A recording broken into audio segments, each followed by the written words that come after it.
খবরদার কেউ ভিডিওটি উপরে ধাক্কা দিবেন না, দেখবেন আপনার কপাল খুলে যাবে। আজকে পড়া লাগবে না, শুধু আপনি শুনবেন, কারণ আমি সৈশুদ্ধ করে সূরা ইখলাস 3 বার পাঠ করব, আর আপনি শুনলেই আপনার আমলনামায় 1 খতম কোরআনের সওয়াব উঠে যাবে।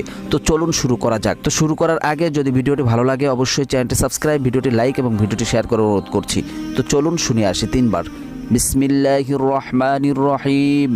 قل هو الله أحد الله الصمد لم يلد ولم يولد ولم يكن له كفوا أحد بسم الله الرحمن الرحيم قل هو الله أحد الله الصمد لم يلد ولم يولد ولم يكن له كفوا أحد بسم الله الرحمن الرحيم قل هو الله أحد الله الصمد لم يلد ولم يولد ولم يكن له كفوا أحد।